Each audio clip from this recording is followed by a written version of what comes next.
This is class ninth, Employability Skills, Information Technology. Code is 402. We are talking about green skills. So, what do you see here is society and environment. This is session number one. Harmful radiation. See, the atmosphere. We have troposphere, then stratosphere, mesosphere, thermosphere, exosphere. So, all these layers have something to do to help us. So the troposphere, where all the weather things are made, 9 to 14 kilometers, and there are other layers also. I'll talk about ozone just now. So they all have some or the other usage. So they are, or whole atmosphere is protecting us from the harmful radiation coming from the sun. So it stops it. The most important layer is ozone layer. Why this is called as ozone layer? Because we have ozone O3 here, O3 ozone gas. So all the ultraviolet rays, different sharpness, intensity, amplitude, wavelength, so it stops or it absorbs. You see, all the creams we have today has a SPF number. So that SPF number is basically how far these ultraviolet rays this skin is protecting. Ozone is stopping. If you can imagine, if this ozone comes actually, this ultraviolet rays comes actually, the cleaning chemicals, coolant in refrigerators, air conditioners, they all release ozone depleting substances. Those substances, they react with O3. So when it reacts with O3, it will the O3 will lose its composition. For example, chlorofluorocarbons in the atmosphere, mainly the aircrafts. So they produce carbon dioxide also, and this or these also. So now what has happened? This, we have got holes in this ozone layer because of the usage of all these substances. So the ultraviolet rays are coming through it, and that is why this harmful radiation, when they come in abundant amount, then it may cause skin cancer. People are actually having skin cancer because of this ozone holes. So these are different layers, and as I'm saying, why we are using this umbrella? To stop these rays. That is how the umbrella of the earth is ozone. So it stops the harmful radiation. So we should not use all these things. Natural disasters. So the nature, Mother Earth, there are always disasters. You cannot do anything about that. Like floods, earthquakes, like the landslides which you see in this picture also, storms. There are so many natural disasters which takes place. Now what we are doing is that we are exploiting these natural resources. We are making building, we are making dams, we are creating concrete jungles. So all these are making. So this is going to aggravate or emancipate the natural calamities and disasters, because there are certain zones of earthquake. If you make house or big buildings on the zone of earthquake, the the situation, when this calamities or disaster actually happens, it will be multifold, it will aggravate. If one person has to die, hundreds and thousands will die just because we are not taking care. Because we need to be very careful about this natural disaster. They are going to happen. Day before yesterday they were happening, today also they are happening, and day after tomorrow also they will happen. So the no question arises is what you can do to save the environment. In order to save our environment, first thing is to educate. You and me should have education about environment. You might be hearing that I'm always saying that don't do this, don't do this, because already these things have done the harm has already been done. What about our kids, their kids, their kids? Just because we need luxury, just because we need new products, we are eating, we are using the exploiting the natural resources. So we need to give the knowledge and develop the skills in order to save the environment, because we need to behave like a citizen who is responsible. Just regulation of traffic, if you follow, that's not enough. You have to follow the regulation of the earth, mother earth, nature. Fossil fuel you are using, it is going to finish some time. The gases it is producing, it will remain in the environment. The plastic will be forever with us. So first learn about the environment. What does it mean?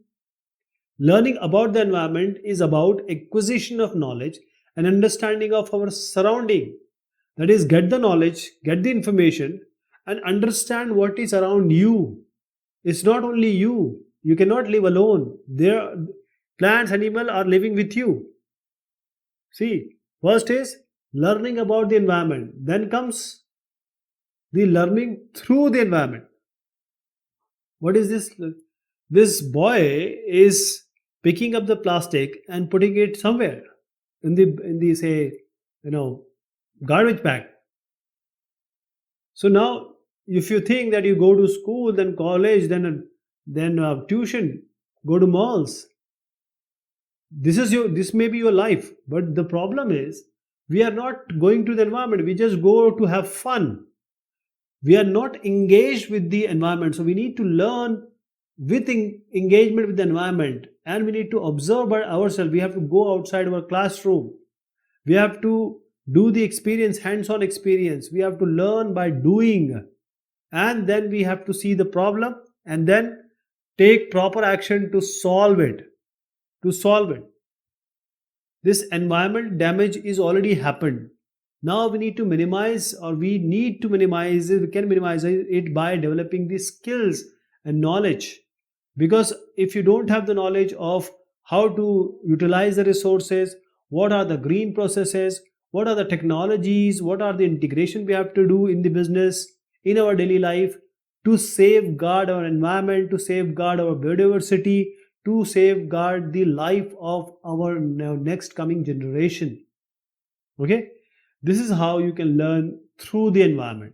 Through the environment, if you're using 100, just use 10. Save it for your upcoming generation. Then learning for the environment, that means learning for the environment is the development of an informed response and responsibility towards the environment. That is, something is happening, you need to know how you need to respond. If someone is cutting the tree, you need to stop them from cutting the tree. And responsibility towards the environment, everyone has the responsibility, not just few people who have NGOs or who are say environmentalist. No, only Greta Thunberg will not do everything.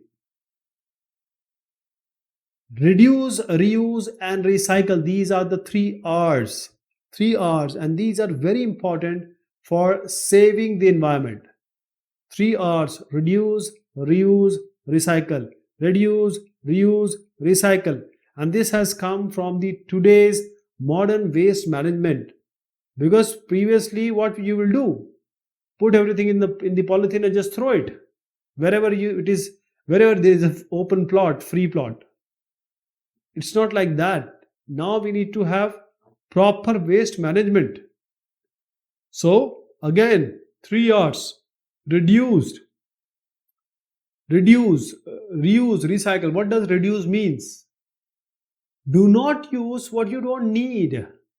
In corona times, when we were in houses, today also we are in houses, with very minimal resources, we are able to live. Okay, that is, whatever, if you use less, there is a less chance of worst waste generation. If you say the Nagar Nigam will do or the waste management will do, no, it's about you, individual level. You can do what? If don't do unnecessary shopping. Even if you do, choose the item with minimal packaging. Any disposable item kind of stuff, don't take it, avoid it. Don't ever use the plastic carry bags, right? You can use a cloth or a jute bag. It can be washed and you can use it again and again. Second thing is reuse. Reuse means you use the materials for other purposes. Don't just throw. For example, if you have a cloth, so old cloth, use it to make a pillow cover or rags. For example, a shirt or a kurti, you can use it for pillow cover or whichever, you can. It's up to your artisanum. Where do you want to use it? Recycling means what? Recycling is reusing some components of the waste that may have some economic value. So it has various benefits. Okay. See, this is a plastic item. Once you throw it, it will go to, or if even if you go to the kabadi, it will go for recycling, and energy will be used, a new product will be formed. So the recycling will again take the natural resources, take the energy, everything. See, if it is not recyclable, then the case is different. But when it can be recycled, what you can do? Reuse the components or some components whichever are possible that have economic value. The benefits is the conservation of resources.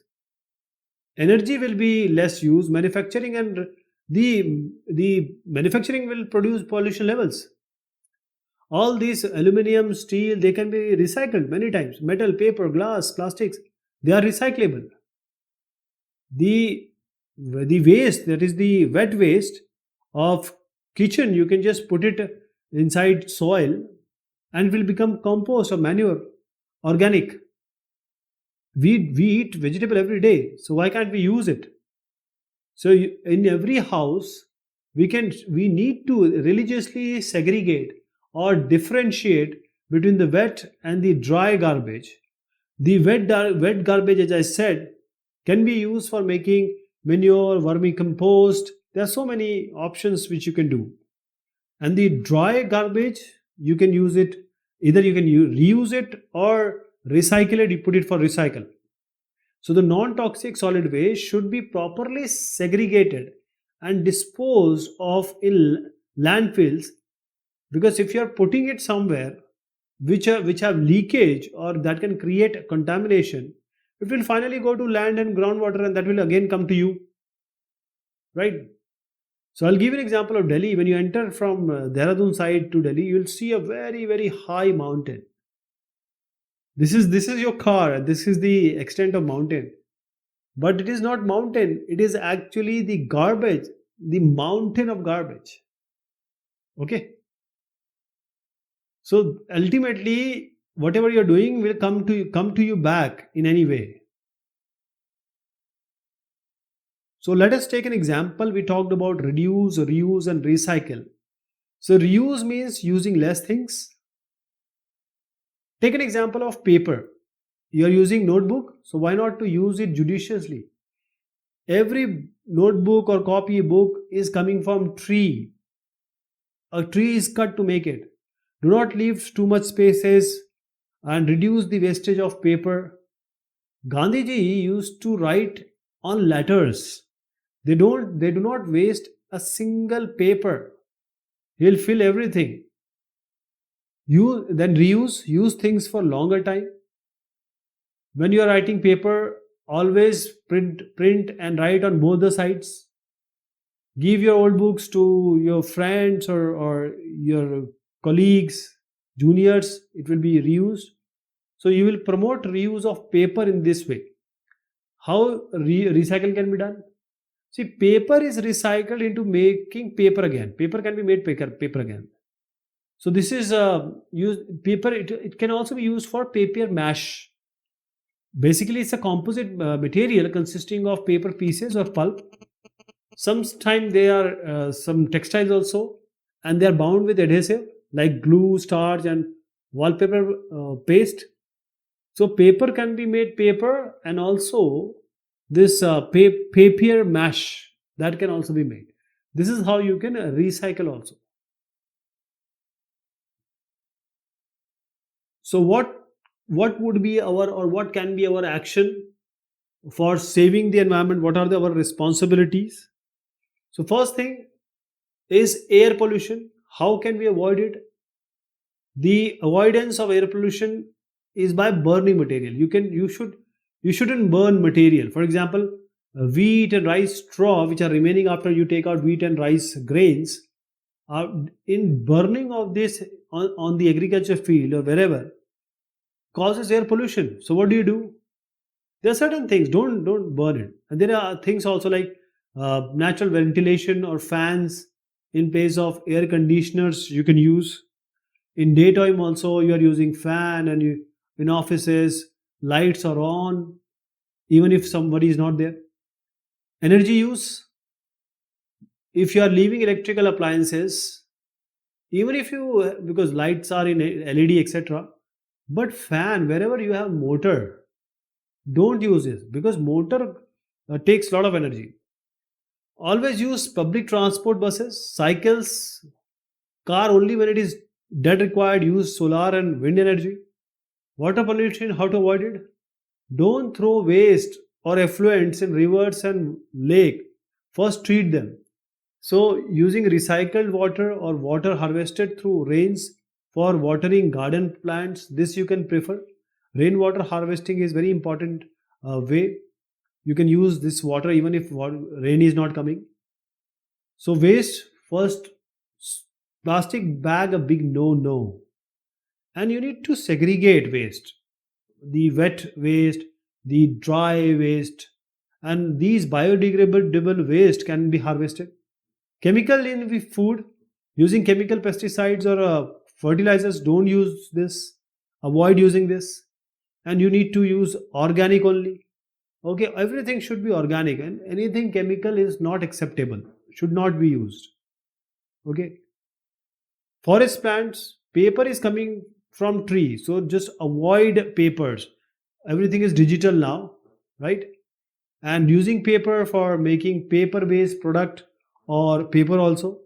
Water, avoid overuse.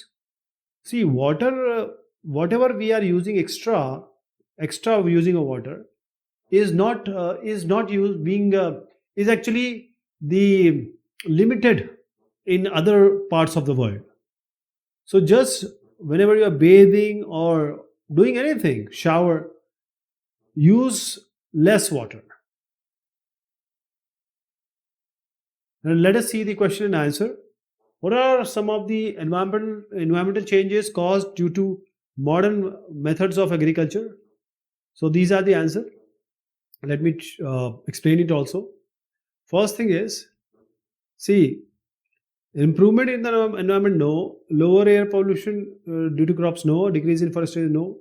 So what are some of the environmental changes caused due to modern agriculture methods of agriculture? Chemical pollution due to fertilizer is are the changes. See, decrease in forest area can be an answer, but since one answer is being asked, so the A should be correct. How can we conserve our health and environment? Choose all the correct options. Growing organic crops, so you can conserve the health and environment by this. First is uh, growing organic crops. This is important. Then using natural fertilizer, it is okay. Managing wastewater, use more air conditioning. No. It has to be as least as possible. So one, these incorrect, others are correct. Now third one, steel factory burns firewood and charcoal for heating and melting the steel. What are the possible effects on the environment? So steel factory is burning firewood also and charcoal also, melting the steel. What are the possible effects on the environment? Increase, see, there will be increase in global temperature, carbon dioxide and heat. Decrease is wrong. Increase in air pollution, definitely it will increase the air pollution, definitely. Decrease in air pollution, no, that is not. So A and C is the answer. Now coming to what are the five sources of energy available to us? Give two examples of each source. So there are different sources of energy, and there are different categorization: renewable resources, non-renewable resources, exhaustible resources, inexhaustible resources, organic resources, inorganic resources. But the energy resources, when we are talking about the big category, renewable and non-renewable resources. Renewable means once you use it will replenish or renew itself. Non-renewable, that will be that are the for let us talk about the renewable energy: solar, hydropower, biomass, geothermal. Inside we have heating or heated, so this energy we can use, wind we can use. So these all are renewable source of energy.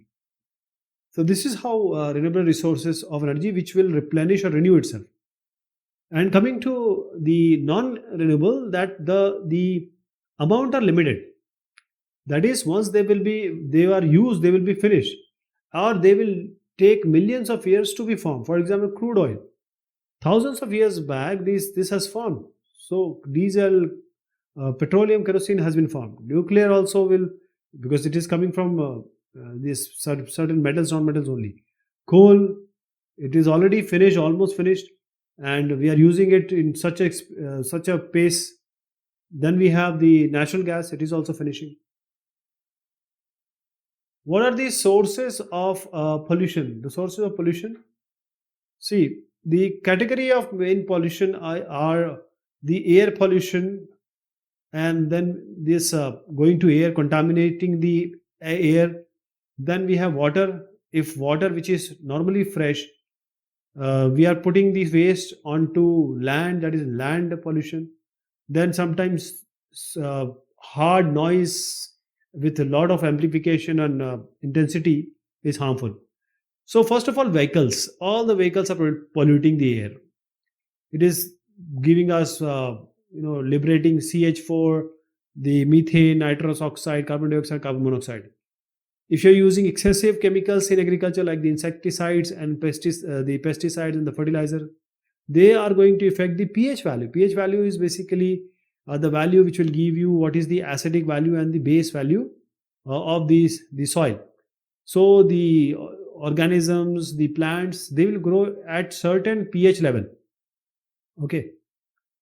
So we have plastic waste bottles we shouldn't use, and these flora and fauna should not be destroyed by our action. Dangerous gases like CFCs, chlorofluorocarbons.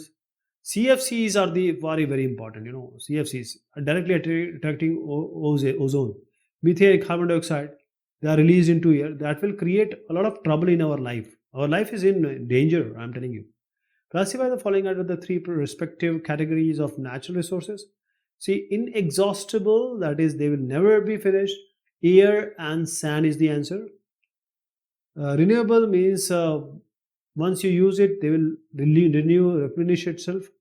Wind, forest, and to a larger extent, fish is also there. Fish production, if you are overusing it, that will be a problem. But right now, fish is not that much of a trouble. But certain areas, fish have dried up. That is an issue today also. Non-renewable, we have iron, petroleum, gold, clay, pearls. So these are non-renewable resources because they will take a lot of time to come back. Okay.